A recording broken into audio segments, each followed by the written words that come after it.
Well, it may not. Hello. It may not be crockpot season. Had to duck under the camera there. But it's never a bad time to get things going in the slow cooker, even in the spring. And our next guest, she's family, is the foodie queen for a reason. Audience, give it up for Stephanie Hansen. Hello, friend. Hello. How you doing? I was in Grand Rapids yesterday at a book signing. You have a lot of fans in Grand Rapids, so will you just say hi to Grand Rapids? They were just dying that I made sure that you knew they had fans there. I do this with other people. Let me start this one with a compliment for you. I was proud of you when you announced the book. I was proud of you when the book came out. I was proud of you when I held the book and I'm like, oh, this is real. And now I'm proud of you like a year later. Your book is still selling its butt off. I mean, I love it. It's fun. I love it. You're still traveling around. I love it. Coincidentally, too, this recipe that we're going to do today, the grilled avocado and onions, guacamole, is actually in the book. That's what we're going to do today. And I was a little surprised because it is warmer. I know you're a diehard. I thought, oh, Steph's going to put her slow cooker away for the summer and spring. No, you keep that bad boy out all year. You guys, if you're like having a barbecue or you're having like a Mother's Day or Father's Day celebration, or today's Cinco de Mayo, my barbacoa is the best in the crock pot. I've tried it in the Instant Pot and it's not as good. Wait. What? I know. Are my ears failing me? Something's better in the crock pot than the Instant Pot? I like to use the crock pot because of the ceramic feature when I'm slow cooking meat. It just seems better. It's less tough. It doesn't have the seasoning up meat face that I have at the beginning of the Jason show. Remember this face? Yeah. It doesn't Don't you love that you're in the opening credits every day? Yeah, it cracks me up. I know. Everyone goes like this. Anyway, okay, this is interesting that you think it makes a difference. Yeah, I do. And barbacoa is a shredded meat. It's shredded beef. You use chuck roast.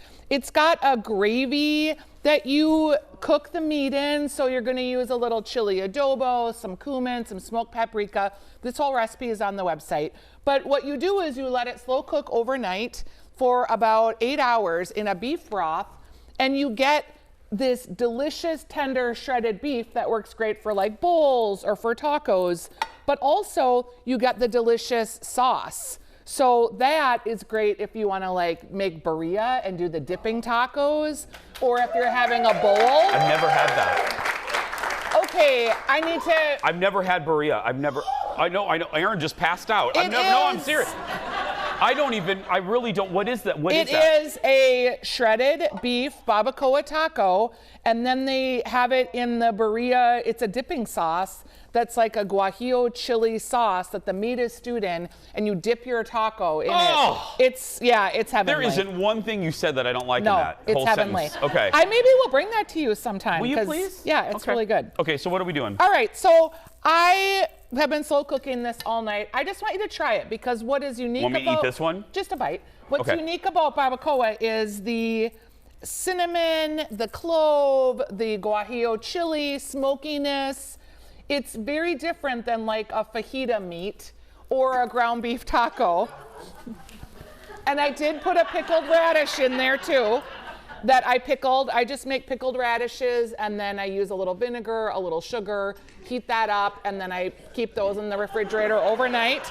He's still chewing, so while he's still chewing, let me show you. So what you do is you cook your meat overnight and then you just shred it with 2 forks. Literally just like pull it apart. That is really good. Yeah. No problem. I know, you gotta swallow. 3 months later, I can answer. You know why? That's just a hearty bite. Well, first of all, it looks like Jaws got a hold of this thing, but that's really, you're right. That beef has a different flavor to it. It's super flavorful. Yeah. And it's great to make, like I said, for a group. Like I had 2 chuck roasts in here because I'm going to a Cinco de Mayo party with my family. This whole pot is like this full of meat. I mean, everyone's like, you bring the meat. It's not as expensive to do chuck roast. The flank steaks are a little more expensive. So yeah, it's very delicious. Steph, that's real good. Okay. Now, I always have to make things just a little fancier. So one day, I didn't know that about you. I saw that you could grill guacamole, and I was like, who would do that? A guacamole is like the world's most perfect food to me. Okay, let's do this. Why don't you hold that thought? Yeah.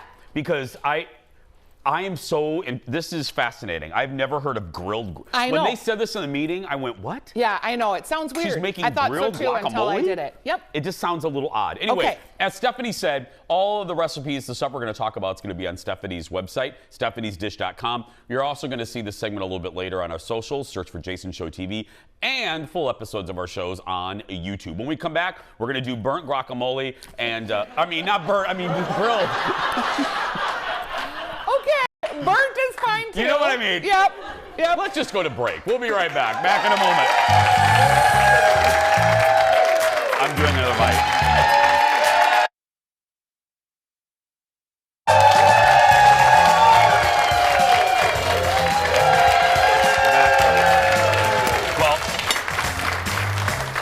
As you can see, I hated that taco in the commercial break. Yeah, that's the beginning of my lunch. Anyway, okay, we're back with Stephanie Hansen making grilled, not burned, grilled guacamole. Okay, so the first time I saw this, I thought it was kind of weird too, because I was like, why do you need to grill your guacamole? But it gives it a smoky flavor with the grilled onions that's really delicious and tasty. So I've got a grilled jalapeno. That's like a pastry cutter I thing know, there. Yeah. I love that. I like to use tools in weird ways. Yeah. Imagine that. So I have grilled jalapeno. I have also grilled up some onions, and I've chopped everything. And then I just grill the avocados, and I don't even put olive oil or anything on them. I just put them face down on the grill. And then you mix all this together. And Jeff was saying during the break that he learned that the key to good guacamole is the appropriate amount of lime juice and salt. And he is right about that. I also really prefer a red onion. It's a little more pungent than the other onion. And we've got the grilled onion in here. And once you grill an onion, that oniony flavor just really mellows out.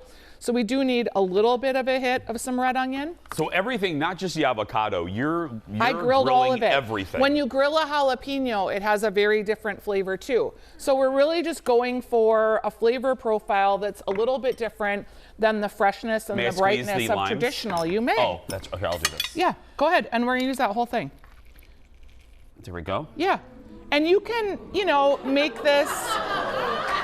Y'all are easily impressed, Yeah. let me tell you. Yeah. I like cilantro in my guacamole Me too. so I'm gonna just go ahead. I think we might even, I'm gonna just make a guess here. Okay. That we might need just a skosh. More lime juice? Yes. There we go.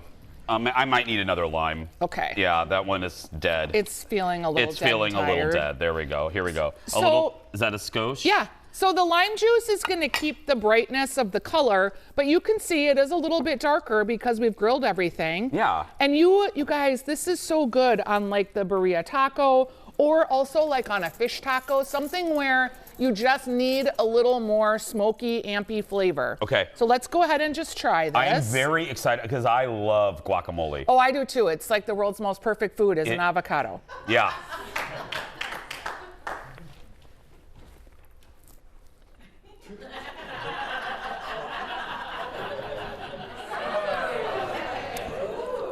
If I can tell you about the flavor, it's sort of like when you put avocado or you put guacamole on a chicken fajita, because you have that burny, kind of smoky, crispy grilled flavor, but you don't have any of that protein. I enjoy that very much. Yeah. That's real good. Did I describe it right? You did, that's why I nodded. That's a great way to describe it. That's real good, Hansen. Yeah, and if you are someone that maybe doesn't eat meat too, and you're eating this with beans, you really need, again, you want a little more flavor if you don't have that protein. So boom. The grilling of the avocados really makes a big difference. Again, all these recipes are on our website. I want to spend the last minute or so. I want to congratulate, now I congratulated you at the beginning. I want to congratulate your daughter and your husband. Tell them what we're looking at right now. Oh, you guys, my husband and my daughter wrote a book about my daughter on this canoe trip. It's fictionalized because there is a tragedy that did not happen in real life. But they won the Minnesota Book Awards. Right there they are. Hi, Ellie. Hi, Kurt. What you can't see in this video. What you can't see is my mother-in-law and myself She's looking at me sort of stunned, and I am just bawling. Like, I am just sitting there ugly crying in my seat. Well, Ellie, Kurt, we're so proud of you. Yes. Ellie works at the radio station now at My Talk. I love her. Yeah, it's The Barons. The Barons. You can find it now. It's on my website, but it's also in bookstores. And to win it, it's his first book. I was just so proud. I mean, the law of averages in any family, there's usually just like one or two talented people. I mean, you ran the board, girl. You're all three of you. Or one or two people. I suck up all the air in the room, you guys. I'm sure you can imagine that. So for my introverted husband, who's always kind of quietly in the background, it just makes me so happy that he got recognized. Yes. Because writing a book, it's not easy. Your husband's Barbara Hershey, and you are Bette Midler in Beaches. Yes, yeah. I might even You're CC Bloom. I might be extra CC Bloom Bette Midler. I don't even know. Stephanie Hansen, everyone. Stephanie'sDish.com for more. We're going to take a break. Going into the audience when we come back. Back in a moment. I'm going to add it to this.